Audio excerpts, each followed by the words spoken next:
Welcome to the Modern Homesteading Podcast. We have allowed ourselves to become so disconnected and ignorant about something that is as intimate as the food that we eat. Be prepared to grow your own for victory. God said, I need somebody strong enough to clear trees and heave bales, yet gentle enough to yean lambs and wean pigs and tend the pink-combed pullets who will stop his mower for an hour to splint the broken leg of a meadowlark. So God made a farmer. I am your host, Harold Thornborough, and I am glad you're joining me. I think today what I want to talk about is using cover crops for soil improvement. It just happens to be this time of the year when you might be thinking about planting cover crops. You're harvesting your garden right now. A lot of folks are, and a lot of different things you're harvesting, and you might be considering putting those beds to sleep for the winter, but you might want to instead plant cover crops in your garden to improve the soil. So let's talk a little bit about that. First of all, that if you plant cover crops in late summer and fall, it's an affordable way to build better soil for your garden. And here's why. Here's some of the reasons. But first, I guess I should talk about what a cover crop is.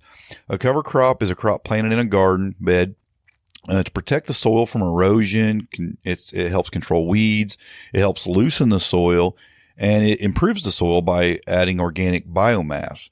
And depending on which cover crop you use, it may even increase the nitrogen in your soil. So it has a lot of benefits. Most garden beds can really benefit from using cover crops, in this late summer and into fall.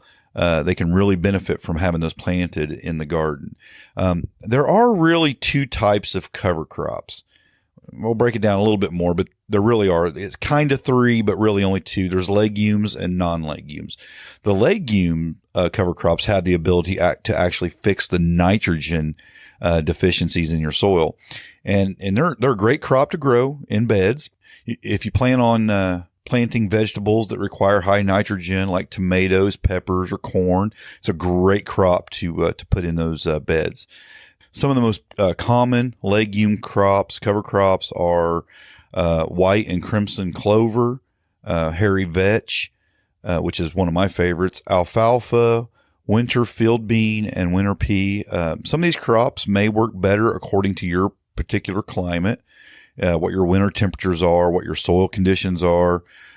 Like I said, hairy vetch is one of my favorites because of its hardiness. It also fixes, of course, the nitrogen. It's a thick foliage, which will give you plenty of organic mulch and weed control. So it's just got a lot of things I like about it. But a lot of people consider it invasive. And if you let it go to seed, which we'll talk a little bit about later, absolutely, it can be invasive. Most of these cover crops can be invasive if you let them go to seed, or especially the legume ones. Non-legumes are the other kind of cover crop.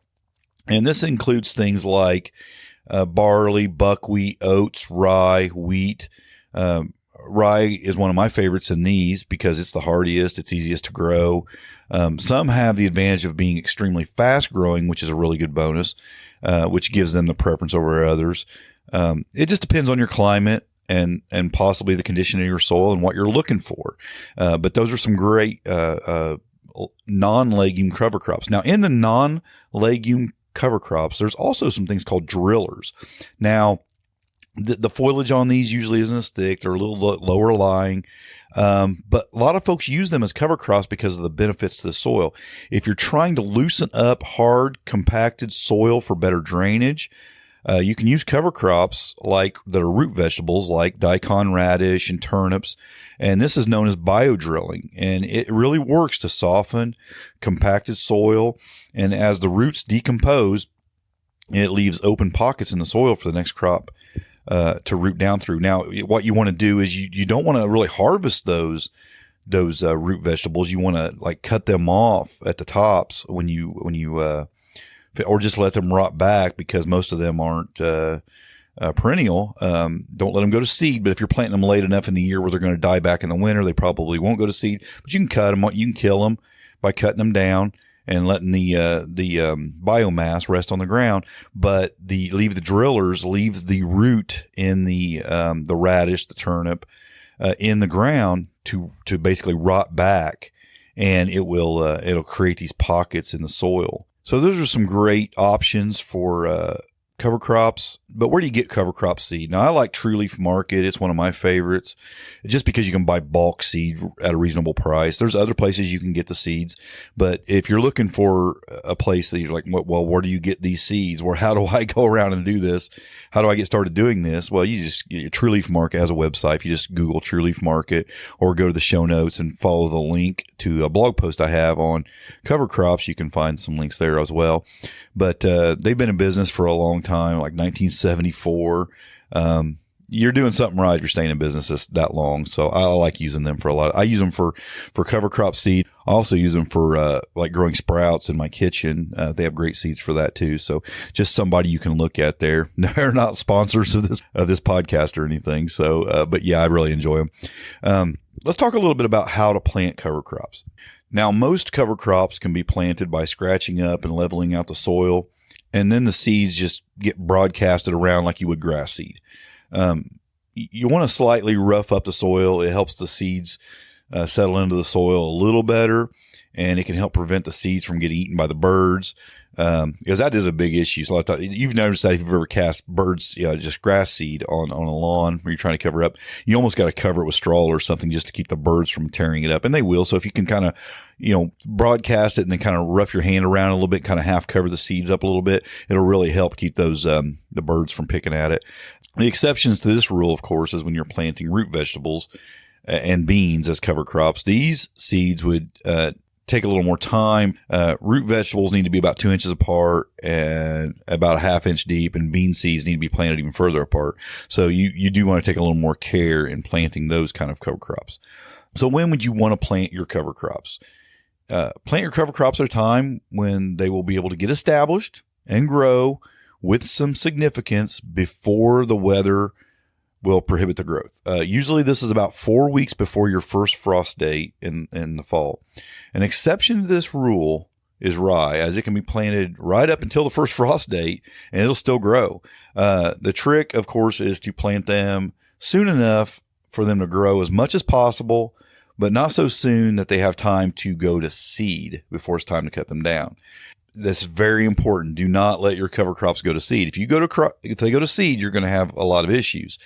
Now, when and how do you cut down the cover crops?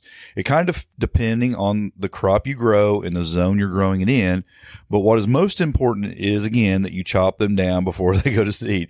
Crops that do not winter over can be cut to the ground after the first frost, and then they can just lay as a mulch on your garden bed over the winter. Crops that overwinter should be cut at ground level in early spring before they seed. Whichever one you grow, just make sure you leave the roots in the ground. You don't want to just pull them up out of the ground. Cut it at the base of the plant. You can use like a string trimmer to do this. You can use what's called a clearing sickle. Those work really nice. They got the smaller hand brush clearing sickles that are really nice. You can just kind of grab the top of the plant, just kind of hack at the bottom with this clearing sickle, and it works really, really well. Some people like to turn the soil over, mixing the cut down crops into the soil to break down.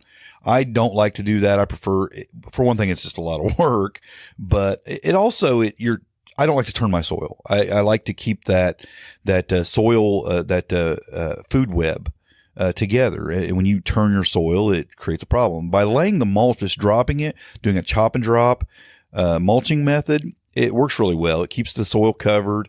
It helps with the soil moisture retention, and it helps with weed control.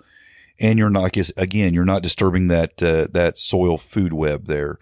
Cover crops can work well for gardens of all sizes, even raised beds. I do it in my raised beds. The seeds can be really inexpensive if you buy them in bulk, and it can do wonders for your garden soil. I think that what you want to do is try it. Try it on 1 or 2 beds. See what you think. Of course, I'm gung-ho. I go for it everywhere, but I think it's a great option. It can really do a lot to improve your soil just by having that biomass laying on top of it, that mulch laying on top of it. It does a lot for the soil food web. Like I said, it can even add nitrogen to your soil. It can help break up the the hardness of your soil, if you use proper or certain kinds of cover crops, it's just a great option for putting your beds to bed for the winter. A lot of people just like to cover them with tarps or really not do anything with them. And it's not horrible options. Covering with a tarp isn't a horrible option. Leaving bare soil is a horrible option. You should put some kind of a mulch or cover it with a tarp or use cover crops, something. You should do something to your garden beds to prepare them for the next year. So I think cover crops are a great option. It's a great permaculture option. And I think you'll find it to be a really, really beneficial way to go.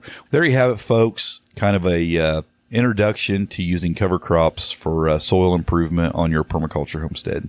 Thanks for joining me. We'll talk again next week.